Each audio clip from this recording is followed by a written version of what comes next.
시간 우리 다 함께 일어나셔서 하나님 말씀을 봉독해 올리겠습니다. 힘드신 분들은 그 자리에 앉으시면 돼요. 일어날 필요 없습니다. 오늘 하나님의 말씀은 갈라디아서 1장 1절에서 10절까지에 있는 말씀입니다. 갈라디아서 1장 1절에서 10절까지에 있는 말씀, 제가 한 절, 여러분이 한 절 받들어 봉독하겠습니다. 사람들에게서 난 것도 아니요 사람으로 말미암은 것도 아니요 오직 예수 그리스도와 및 죽은 자 가운데서 그리스도를 살리신 하나님 아버지로 말미암아 사도된 바울은 함께 있는 모든 형제로 더불어 갈라디아 여러 교회들에게 우리 하나님 아버지와 주 예수 그리스도로 쫓아 은혜와 평강이 있기를 원하노라.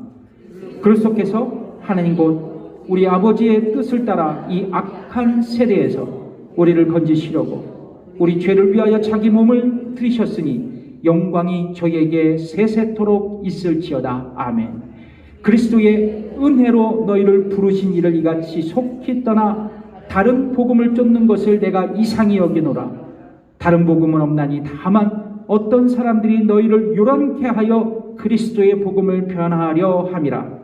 그러나 우리나 혹 하늘로부터 온 천사라도 우리가 너희에게 전한 복음 외에 다른 복음을 전하면 저주를 받을지어다.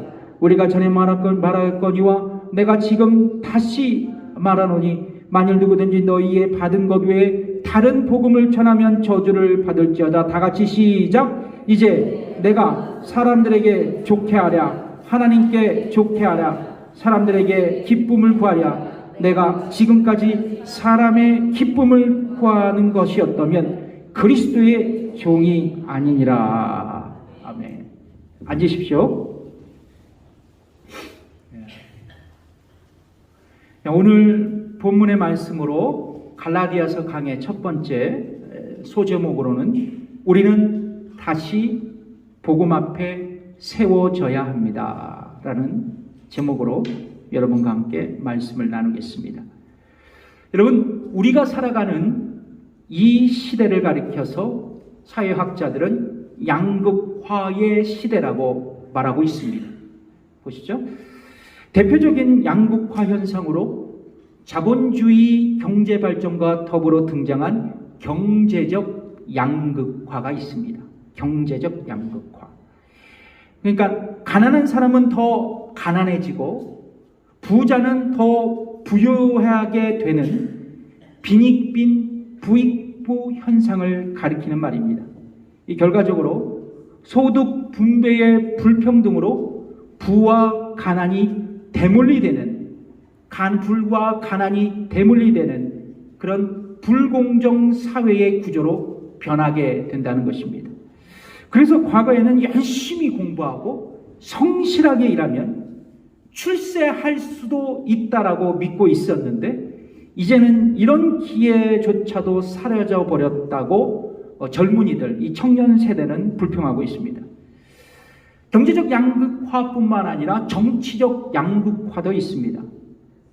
보수와 진보로 나누어지는 이데올로기 양극화입니다. 세계적인 경향으로 볼 때 여러분 우파와 좌파라는 이념적 코드로 보수와 진보로 나누어져서 각 지구촌, 그 각 나라마다 정치적으로, 이념적으로 대립하고 있고 또 국민들 또한 분열되어서 사회적 진통을 나라마다 겪고 있습니다. 마찬가지로 교회도, 여러분 교회도 양극화가 심화되고 있습니다.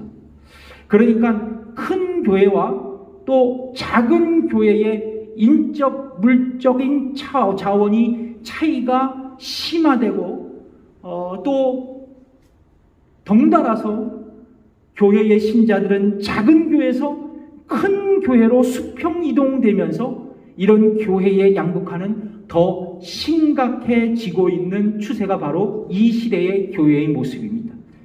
그런데 여러분, 재밌는 거는 동일하게 2000년 전 사도 바울 시대에도 이런 교회의 양극화 현상이 있었다는 것입니다. 바울 당시 초기 기독교에는 두 가지의 큰 물줄기가 있었는데 하나는 뭐냐면 예루살렘 교회를 중심으로 한 보수적인 입장의 진영과 또 다른 하나는 디아스포라 교회를 중심으로 한 진보적인 입장의 진영이 있었습니다.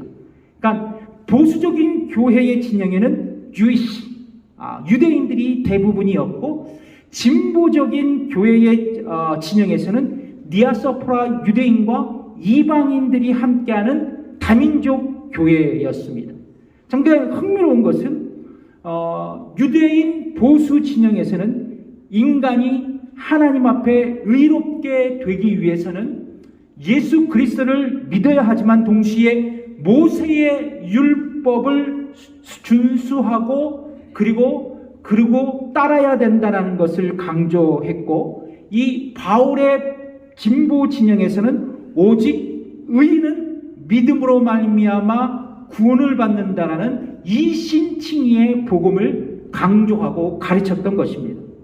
마침내 이런 신학적 갈등이 증폭되면서 사도 바울이 개척한 이 소아시아 남쪽 갈라디아 지역에서 양측 간의 신학적 충돌이 발생했습니다. 대단한 큰 충돌이었어요.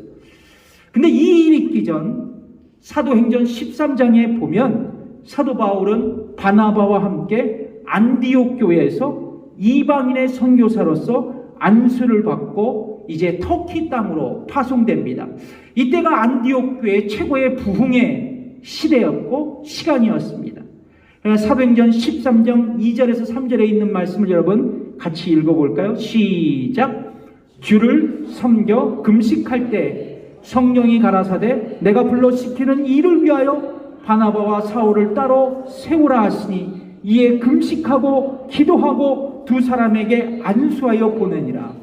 그러니까 여러분, 바울과 바나바는 지금 터키 지역을 향해 1차 선교 여행을 안수받고 떠나게 됩니다. 지도 보실까요? 먼저 여러분 지중해에 있는 구브로 섬에 갔습니다. 그리고 구브로 섬에서 선교한 다음 이제 터키에 상륙해서 아탈리아, 버가, 특별히 첫 선교 기간 동안 사도 바울은 이 갈라디아 남쪽 지역에 있는 도시 미시리아 안디옥, 이코니온, 루스드라, 더베에서 아주 성공적으로 복음을 전했고 몇몇 교회를 개척하게 되었습니다. 그리고 사도 바울은 다시 모교회인 안디옥에 다시 돌아옵니다. 그런데 여러분, 안디옥에 바울이 머무는 동안에 어떤 사람들이 유대 지방으로부터 내려와서 안디옥 교회 성도들에게 뭐라고 얘기했냐? 모세의 율법대로 할례를 받지 않으면 구원을 얻을 수가 없다고 가르치기 시작했습니다. 사도 바울은 선교 지역에서 뭐라고 선포했어요? 오직 믿음으로 구원받는다. 그러나 안디옥 교회에 가만히 들어온 어떤 사람들은 모세의 율법이 구원의 관건이다라고 가르쳐주고 있다는 거예요. 사도행전 15장 1절의 말씀이 바로 이 말씀을 증거합니다. 시작. 어떤 사람들이 유대로부터 내려와서 형제들을 가르치되 너희가 모세의 법대로 할례를 받지 않으면 능히 구원을 얻지 못하리라 하니. 근데 흥미로운 것은 갈라디아서 2장 1절에 보면 그들은 예루살렘 교회의 최고 리더십이었던 담임 목사님이셨던 야고보에게서 온 곳으로 그들은 자처했습니다. 이게 진짜인지 아닌지는 몰라요. 그래서 성경은 그렇게 기록하고 있습니다. 이윽고 이제 안디옥 교회 성도들은 이들의 가르침을 받았어요. 그러니까 나는 예루살렘 교회 본교회 목사님께서 파송한 사람들이야, 이런 얘기를 하다 노니까 그게 진짜인지 가짜인지 모르겠지만 이 얘기를 듣고 일단은 그들을 크레딧하잖아요. 신용하잖아요. 그러니까 그들의 말을 듣고 이 안디옥 교회 성도들은 성장하는 교회였음에도 불구하고 구원에 대한 가르침, 바울에 대한 구원에 대한 가르침에 심각한 갈등과 신학적 논쟁이 일어나게 됐습니다. 뿐만 아니라 바울과 바나바 역시 이 문제로 열띤 토론과 논쟁을 이어갔어요. 참 안디옥 교회에게는 위기였던 것이죠. 사도행전 15장 2절의 말씀입니다. 같이 읽어볼까요? 시작. 바울과 바나바와 저희 사이에 적지 아니한 다툼과 변론이 일어난지라. 이런 교회의 위기는 여러분 안디옥 교회만의 현상은 아니었어요. 머지않아서 이제 갈라디아 지역의 교회에서도 동일한 일이 벌어지게 됩니다. 그 증거가 갈라디아서 1장 7절에 있는 말씀입니다. 읽어보겠습니다. 시작. 다른 복음은 없나니 다만 어떤 사람들이 너희를 요란케 하여 그리스도의 복음을 변하려 함이라. 여기서 누가 나와요? 어떤 사람들이. 안디옥에서도 어떤 사람들이 나오죠.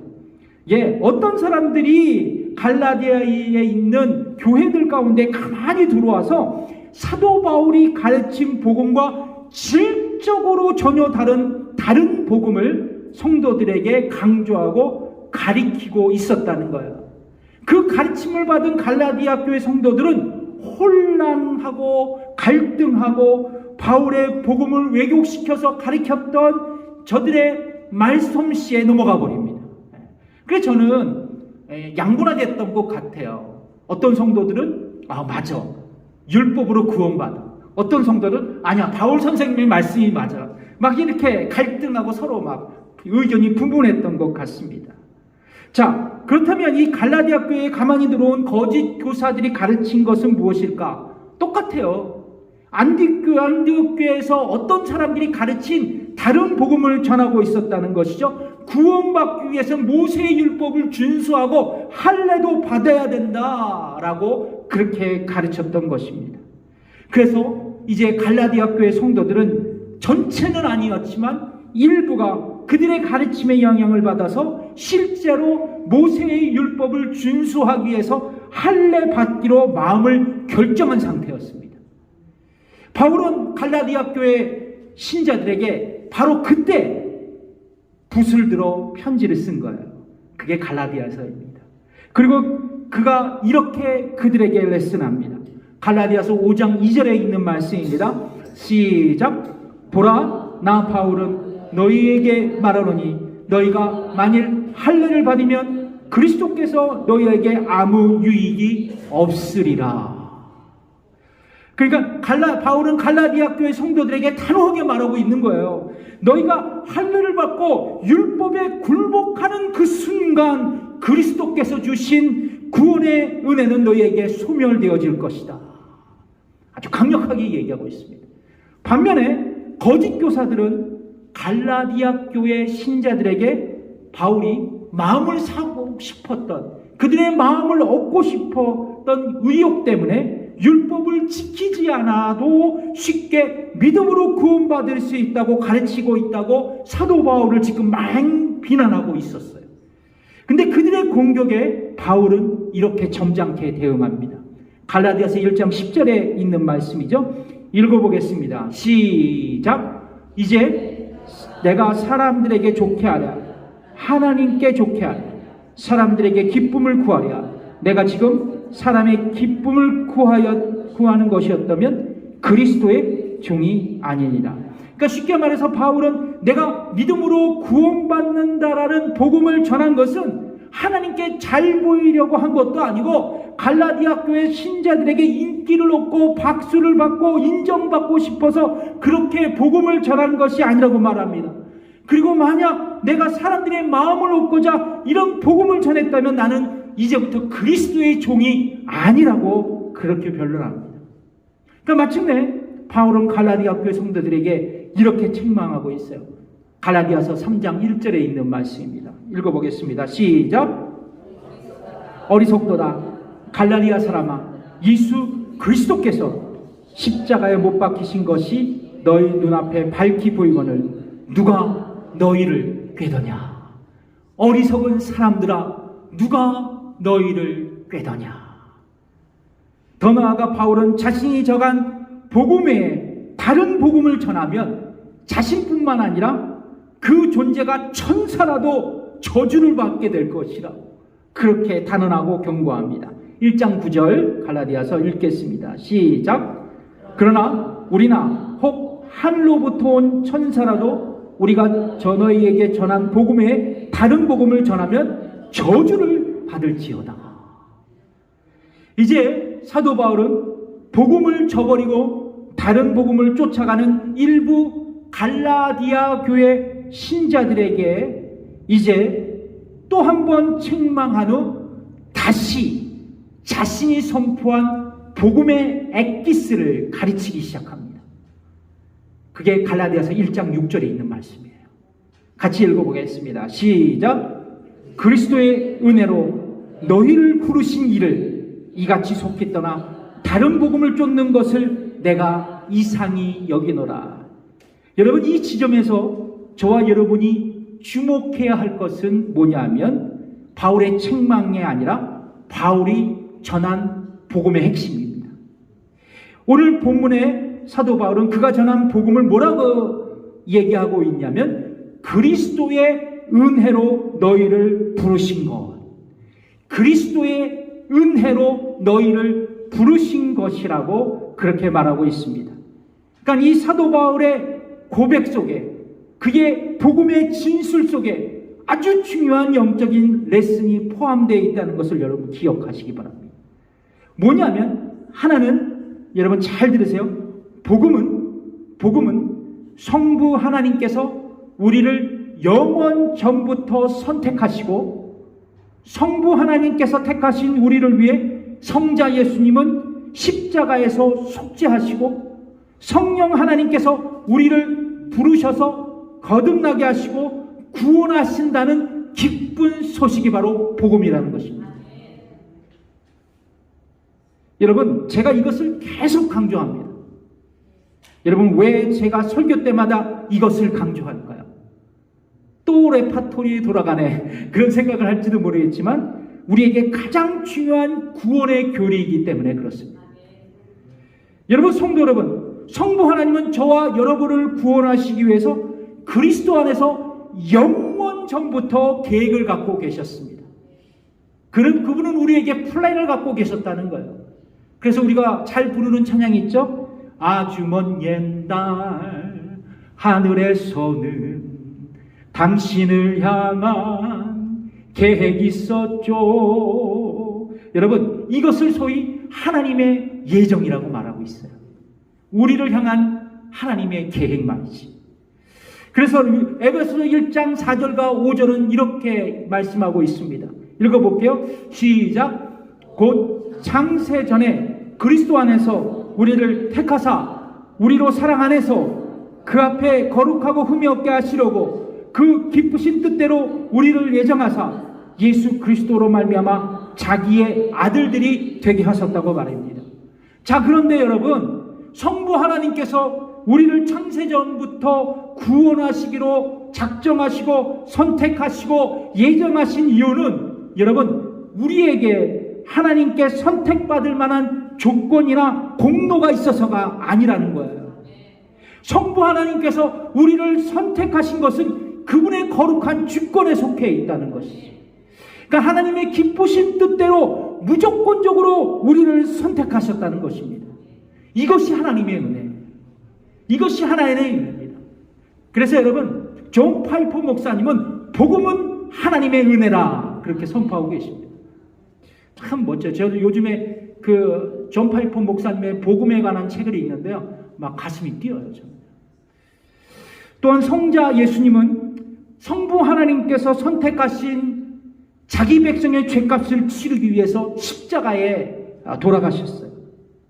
여러분, 예수님께서 나의 죄를 속죄하기 위해서 십자가에서 죽으셨다라는 의미가 뭘까요? 그냥 예수님께서 나를 위해 십자가에서 돌아가셨다, 그렇게 믿고 있지만 중요한 네 가지의 의미가 있습니다. 첫 번째는 뭐냐면 예수님께서는 나를 위해 희생 제물이 되셔서 나에게 있는 죄의 책임을 제거해 주셨다는 거예요. 두 번째, 예수님은 화목 제물이 되셔서 범죄한 나에게 다가올 하나님의 진노를 제거해 주셨다는 것입니다.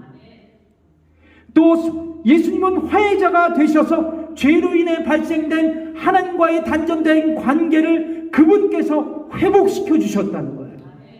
네 번째 뭐냐면 예수님은 십자가의 죽으심으로 나의 구속자가 되셔서 마귀의 종된 나를 속전을 내고 자신 목숨을 바트리고 바쳐서 속전으로 삼아서 나를 마귀의 권세로부터 사셨다는 것입니다. 그래서 여러분, 우리는 예수 그리스도의 십자가의 속죄의 죽음으로 죄의 책임이 없어져서 지옥 가기에 다 틀린 인생이 되었고, 허물과 죄로 죽을 수밖에 없었던 우리에게 하나님의 진노가 제거되었고, 하나님과의 영적인 관계도 회복되고, 지옥의 권세를 잡은 마귀로부터 자유함을 얻게 된 것이. 그래서 여러분, 결론적으로 우리는 예수님 때문에 하나님 앞에서 의롭게 여겨진 것입니다. 그러므로 여러분, 우리가 예수님을 믿으면 예수님의 의의 옷을 입고 예수님의 의를 힘입어서 하나님 앞에 의롭다함을 얻을 수 있는 것이고, 그것을 성경은 우리에게 말씀하고 있는 것입니다. 그렇다면 여러분, 내가 하나님 앞에 구원받고 하나님 앞에 의롭게 여겨지는 것은 나의 공로와 노력과 선행이 될 수 있을까요? 결코 아닙니다. 예수님 때문에, 예수 십자가의 공로 때문에, 그리스도의 은혜 때문에 내가 하나님 앞에 의롭다 여겨진 것입니다. 자, 마지막으로 성령 하나님은 성부 하나님께서 선택한 자들을 부르시고 거듭나게 하셔서 나의 죄의 비참함을 깨닫게 하시고, 우리의 마음을 성령께서 밝히셔서 예수 그리스도를 믿게 하시도록, 영접할 수 있도록 성령 하나님께서 우리를 인도하신 거예요. 여러분, 그래서 우리가 구원받은 결정적인 역할을 하시는 분은 성령 하나님이십니다. 그래서요, 여러분, 누구나 복음을 들을 수 있어요. 그러나 여러분, 누구나 구원받는 것은 아닙니다. 누구나 복음은 들을 수 있지만 누구나 구원받는 건 아니에요. 그렇다면 어떤 사람이 구원받는가? 성령 하나님께서 그를 부르셔야 돼요. 야, 참 신비의 영역, 이거 은혜예요. 그 사람을 성령 하나님께서 부르셔야 합니다. 성령께서 내 쪽으로 그를 부르셔야 돼요. 이것을 신학적인 용어로 성령의 유효적 부르심이라고 얘기합니다. 그래서 인간은 성령의 유효적 부르심으로 구원받게 되는 거예요.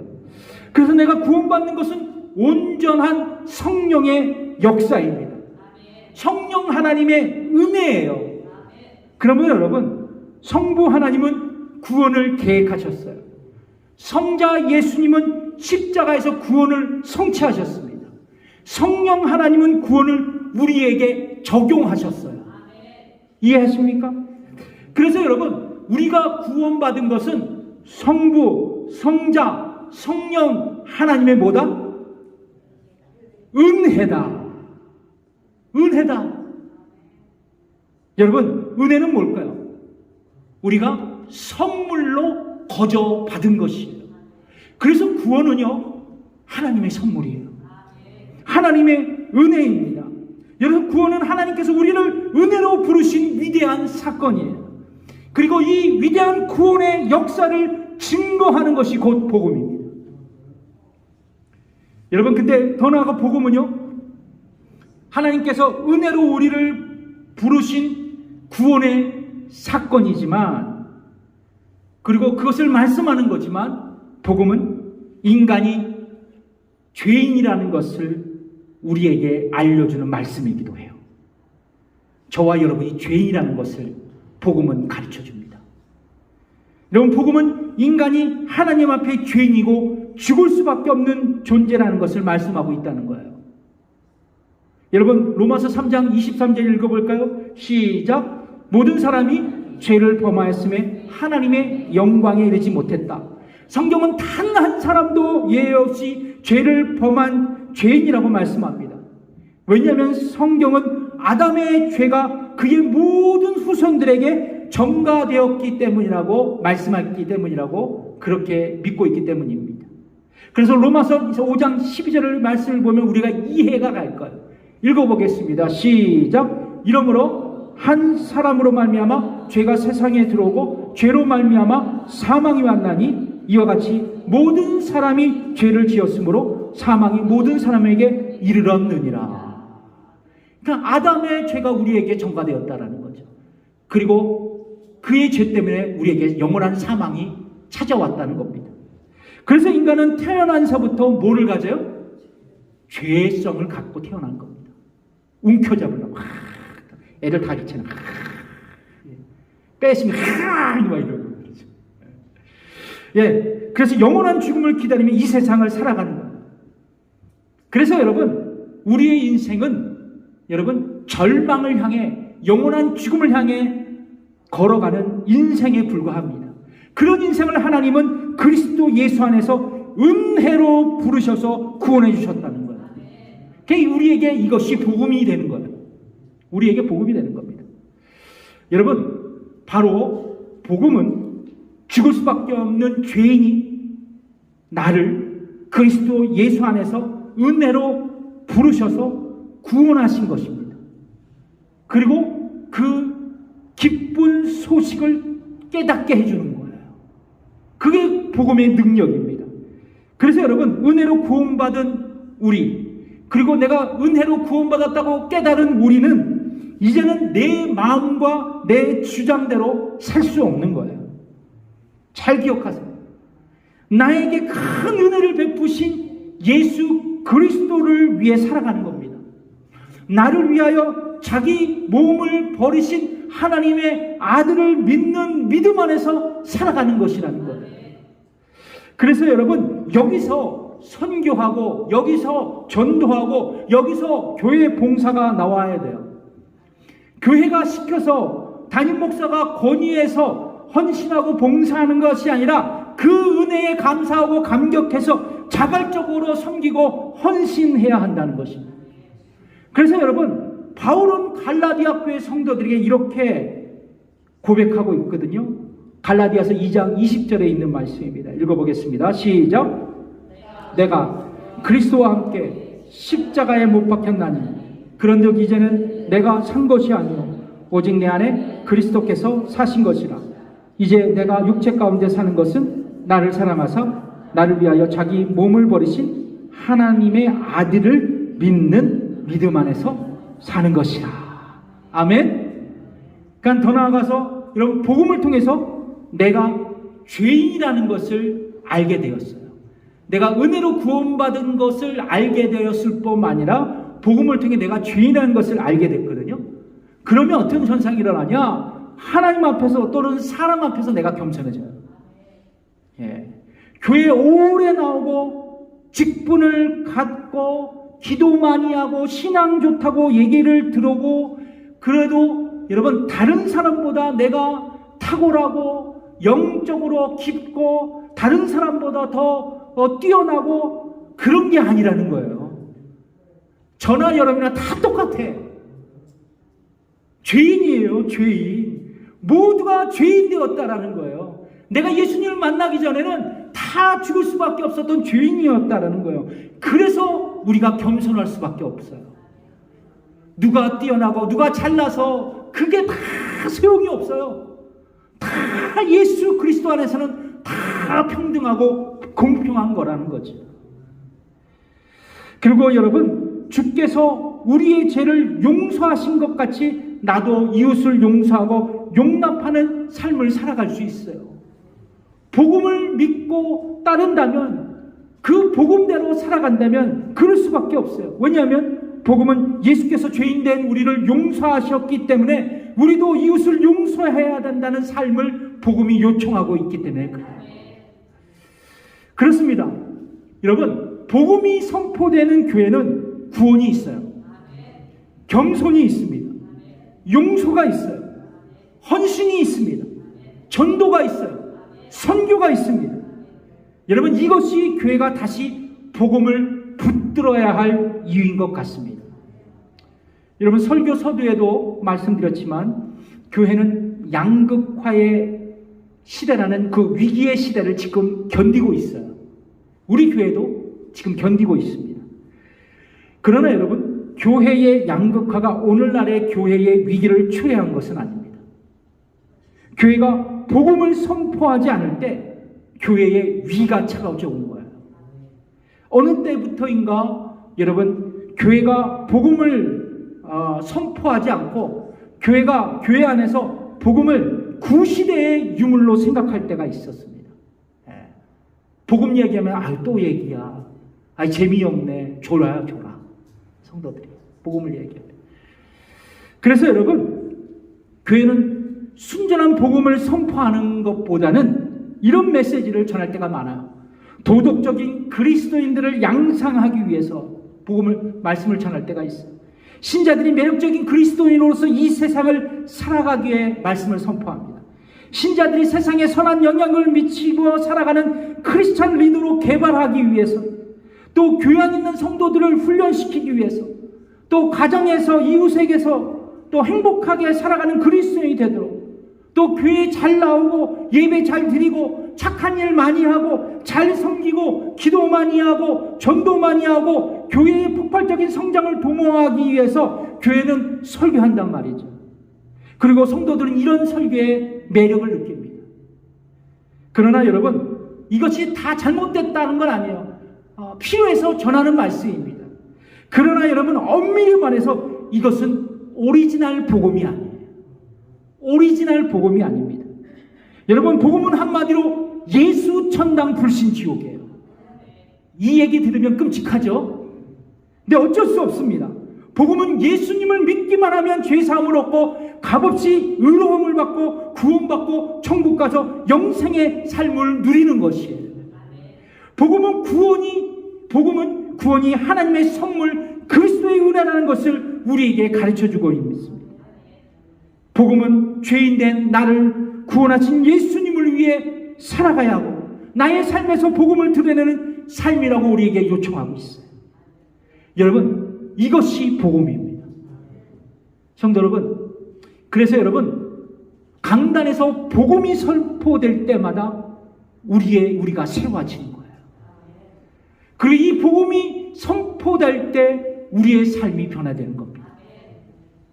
사랑하는 성도 여러분, 저는 우리 교회가 다시 이 복음 앞에 다시 세워지기를 원합니다. 예수님의 은혜로, 그 은혜로 구원받은 우리가 다시 일어나 주의 은혜 받은 사람으로서 이제 내가 나를 위해 사는 것이 아니라 하나님의 아들 예수 그리스도를 위해 살아가는 것. 그 바울의 고백처럼 우리가 다시 한번 복음 위에 세워지는 교회, 복음 위에 세워지는 성도들이 되시기를 주님의 이름으로 축복합니다. 기도하겠습니다.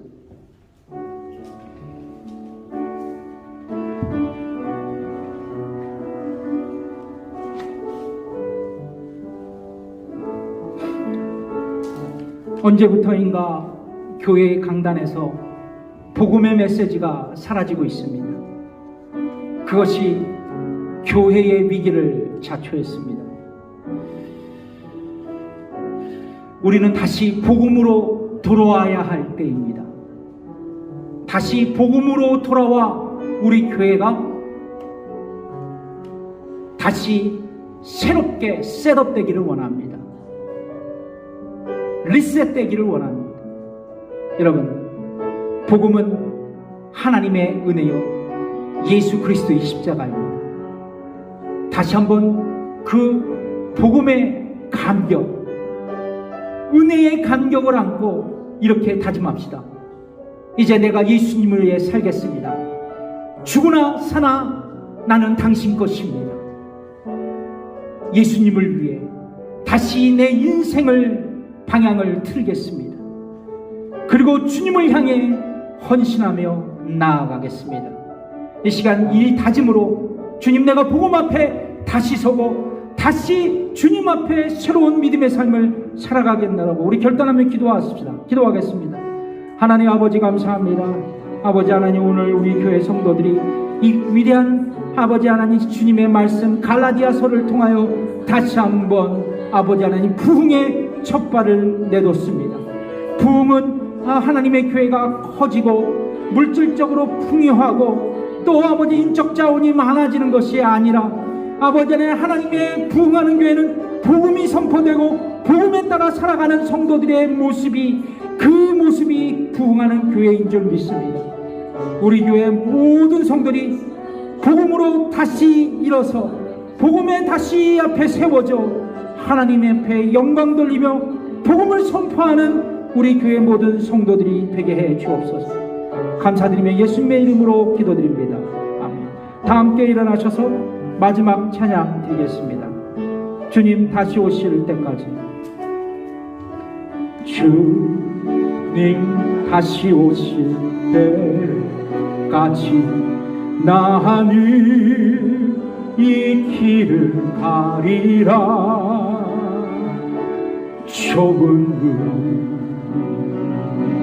좁은 길 나의 십자가 지고 나의 가는 이 길 끝에서 나의 가는 이 길 끝에서 나는 주님을 보리라. 이 영광에 내 주님 나를 맞아 주시니. 주님 다시 오실 때까지 나는 일어나 달려가리라. 주의 영광 온 땅 덮을 때 나는 일어나 노래하리.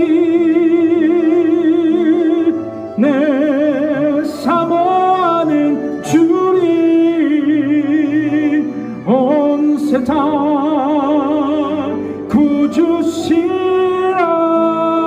구주시라. 내 사모하는 주님 영광의 왕이시라. 영광의 왕이시라. 영광의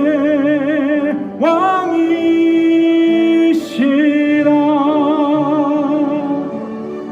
이제는 우리 주 예수 그리스도의 은혜와 하나님의 원하신 그 사랑과 성령의 감화 교통 역사하심이 오늘 예배드리러 돌아가는 성도들과 저희들의 가정과 일터 위에 지금으로부터 영원토록 함께 하시기를 간절히 축원하옵나이다. 아멘.